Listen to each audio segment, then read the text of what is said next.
Hello students, आज हम लोग यूक्लिड डिवीजन लेमा के बारे में जानने की कोशिश करेंगे विद सम सूटेबल एग्जांपल्स। तो पहली एग्जांपल लेते हैं 8 डिवाइडेड बाई 2। 8 को 2 से डिवाइड करते हैं तो देखते हैं हमें 8 को 2 से डिवाइड करने का एल्गोरिथम हम तो प्रीवियस क्लासेस से जानते हैं, उसका यूज़ करेंगे, उसी एल्गोरिथम का यूज़ करेंगे।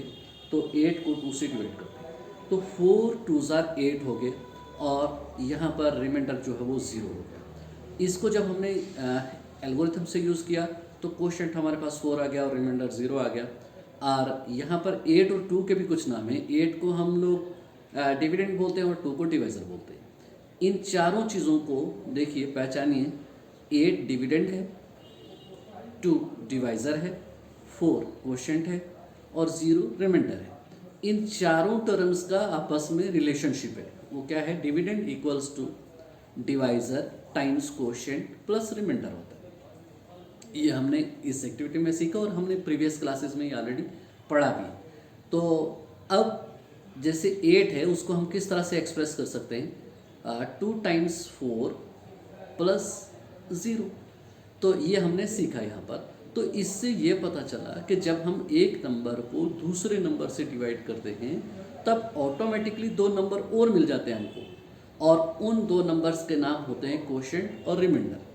अगर हमारे पास डिविडेंड है और डिवाइज़र है, डिविडेंड और डिवाइज़र के बीच का ये रिलेशनशिप है कि जब हम डिविडेंड को डिवाइज़र से डिवाइड करेंगे तो हमें कोशेंट पक्का कुछ ना कुछ मिलेगा, और वो कोशेंट जो है वो 0 या 0 से बड़ा कोई भी इंटीजर हो सकता है। रिमाइंडर भी 0 या 0 से बड़ा नंबर कोई हो सकता है। यानी जब हमारे पास कोई 2 नंबर हैं, पॉजिटिव इंटीजर हैं, तो फिर हमें 2 non negative integer, non negative का मतलब हुआ कि उसमें 0 और पॉजिटिव मिल जाएंगे, उनका आपस में ये रिलेशनशिप रहेगा। अनदर एग्जांपल लेके देखते हैं।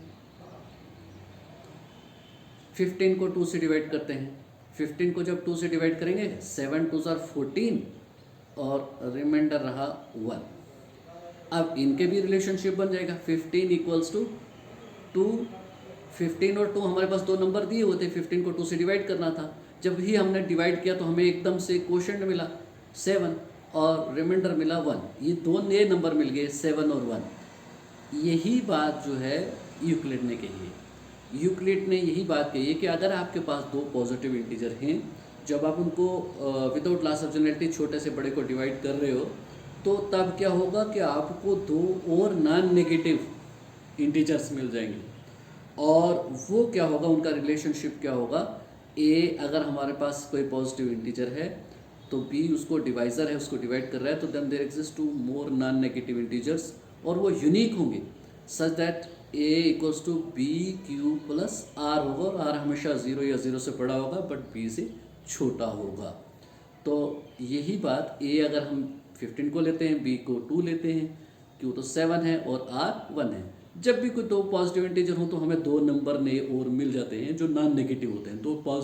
2 नॉन नेगेटिव इंटीजर हमेशा मिलते हैं और यूनिक मिलते हैं, उनका ए बी के साथ ये संबंध रहता है। ये रिलेशनशिप को हम इस तरह से एक्सप्रेस करते हैं। For 2 given positive integers a and b, a equals to b q plus r, where r जो है वो 0 भी हो सकता है और 0 से बड़ा भी हो सकता है। आर इज ग्रेटर देन और इक्वल टू 0 बट डिवाइजर से हमेशा छोटा होगा, लेस देन बी। इसी रिलेशनशिप को यूक्लिड डिवीजन एल्गोरिथम कहा जाता है या यूक्लिड डिवीजन लामा कहा जाता है। इसकी पूरी स्टेटमेंट ये है, for 2 given positive integers a and b there exist unique integers q and r satisfying a equals to b q plus r. ये यूनिक इंटीजर्स हैं, ये नॉन नेगेटिव होते हैं हमेशा, और ये कभी नेगेटिव नहीं होते हैं। जो हमारे पास रिमाइंडर है 0 या 0 से बड़ा होगा और बी से डिवाइज़र से हमेशा छोटा होगा। इसका इन अदर वर्ड्स ये है कि ये अगर आप चीज़ों को ग्रुप्स में काउंट करोगे, अगर कुछ चीज़ें हैं, जैसे मान लो हमारे पास 16 बनानास हैं, 16 बनानास को आप 5-5 के ग्रुप में काउंट करना शुरू करते हो। 5-5 के ग्रुप में काउंट करोगे तो 3 ग्रुप आपको पूरे मिल जाएंगे, 5 3s are 15 और एक एक्स्ट्रा बनाना मिल जाएगा।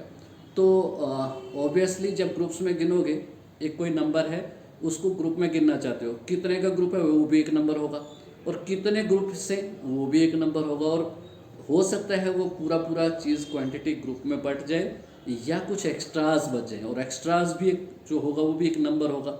एक्स्ट्रा जो होगा वो ग्रुप के नंबर से छोटा होगा, मगर ज़ीरो भी हो सकता है और ज़ीरो से बड़ा भी हो सकता है। ये थी यूक्लिड डिवीजन लामा की स्टेटमेंट। आई होप कि आपको यूक्लिड डिवीजन लामा की स्टेटमेंट समझ आई है। तो